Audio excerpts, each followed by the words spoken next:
As President Obama wallows in his self-inflicted sequestration mess and tries to take more of your hard-earned money to dig himself out of this, listen to this. Over the weekend, Secretary of State John Kerry met face-to-face with the man himself, the 9/11 truther, Egyptian President Mohamed Morsi. Now, after meeting with the man who has called the Israelis the descendants of apes and pigs, Kerry announced that he's going to immediately give to Egypt, that means Morsi, the Muslim Brotherhood, $190 million in aid, $450 million in total aid over time. Why? Simply because Morsi promised to implement political and economic reforms. How generous of the administration, all on sequestration weekend. Now, last time I checked, that we could use that money right here in this country, Mr. Secretary. Now, that's just the tip of the iceberg, because in 2013, the fiscal year alone, the administration is slated to hand over more than $1.5 billion to this rogue regime in Cairo. Now, meanwhile, we've also learned that the Obama State Department has allotted $469 million to address, quote, global climate change. Pretty unreal. That's all your hard-earned dollars. And joining me now with reaction from the American Center for Law and Justice, Jay Sekulow, and former aide to Senator John Kerry, an adjunct professor of media studies at the New School, obviously a liberal institution. Mark Hannity is there. Guys, welcome back. Hey, Sean. All right, so this is where we're giving ultimately $1.5 billion. So let's just take the Kerry promise this weekend of $450 million. Okay, so we're going to give $450 million taxpayer dollars to a guy that referred to the Israelis as descendants of apes and pigs. He is part of the Muslim Brotherhood, a terrorist organization, a 9/11 truther. Now, I have a list here of things that we could better spend this money on. We'll put it up on the screen, Mark, and like $200 million from procurement of ammunition for the Army, $59 million for U.S. Marshals, service salaries, expenses, $53 million for food safety and inspection services. You get the point. And maybe we can spend the other $1 billion on the kids that are poor or the kids that are disabled, as the president said we'd be cutting from.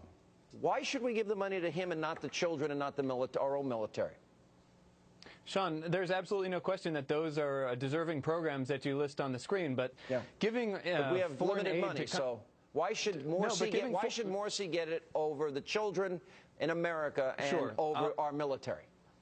And I'll answer that. And it's absolutely well within the United States' national interest as well as national security interest to make sure Egypt remains a strong ally. As you know, it's the oldest American ally in the Muslim Arab Brotherhood world. run Egypt now. And the Muslim Brotherhood and the Freedom and Justice Party, which is a political wing of the Muslim Brotherhood, Americans are right to have concerns about the Morsi. Israelis are descendants of apes and pigs. No That's kidding. what Morsi Hamas said. is also is the military wing or the terrorist wing of the Muslim Brotherhood. Right, Mark. Right. So what do you suggest? I mean, this was a democratically elected, and I suggest you don't give $250 million or $1.5 billion to the Muslim Brotherhood-led government in Egypt when the President of the United States himself, Barack Obama, said he could not define them as an ally. And he can't define them as an ally because you don't know which way they're going to go when it comes to the United States. Except you know this. When we were trying to get access to witnesses in Benghazi, Egypt blocked it. All right, let me ask Mark this very quickly. Mark, I want a real answer. Thanks. Hopefully I'll be able to answer it. We're borrowing 46 cents of every dollar we spend. The president says poor children and disabled children will suffer as a result of the sequestration. Why $1.5 billion of limited resources to the 9/11 truther, the Muslim Brotherhood, who refers to the Israelis as descendants of apes and pigs? Why them over our military and our children? You didn't answer that. Let's be clear about what we're talking about. Why them over us? I'll answer you. Why? We're giving money not to the Muslim Brotherhood. We're giving money, $60 million, as you know, Sean, and you didn't mention it in your lead-in, but is going directly to entrepreneurs and for economic incentives to create democratic institutions. Why $1.5 trillion to a country run by a head of the Muslim Brotherhood? Trillion, I think you meant billion, and it's $2 billion that we give to Pakistan. We give $3 billion to Israel. Why do we give $600 million to Nigeria? To the Muslim Brotherhood, 1.3 which is for military weapons, Sean. That's the fact. All sorts of reasons. It's the most cost-effective part of our national security apparatus. Jay? Do you really, Mark, do you really believe that the Muslim Brotherhood-led government under Morsi in Egypt is part of our apparatus in the Middle East? Or will you not acknowledge that the entire plan of the president with regard to the Arab Spring has turned into an Islamicized winter nightmare, and we're in a thaw now that could even be worse? I mean, the reality is, look where the money's going, and how in the world we're having sequestration in the United States when we're giving $1.5 billion that we're having to borrow from the Chinese to give to the Muslim Brotherhood when we're cutting services in the United States. I'll tell you where the money is going. Sorry, the money is going to create a stable and strong Egypt, which is absolutely imperative in that part of the world. Yeah. Do you believe that the Muslim Brotherhood government can create a stable Egypt? If the democracy in Egypt unravels... Democracy? You think that's democracy? He was voted in. It's not us in America who get to vote for the Egyptian president. The Egyptians get to vote for their own. Jay is next. Go ahead.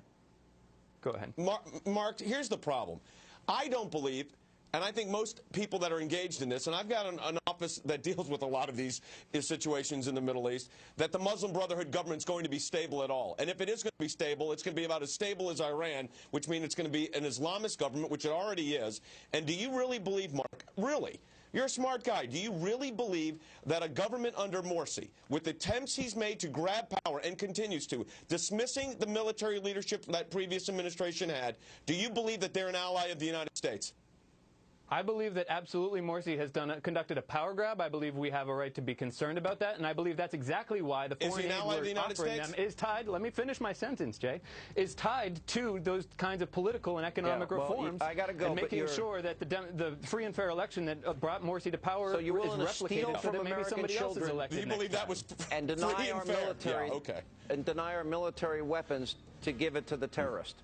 Pretty sick stuff to me. Unbelievable. Unbelievable.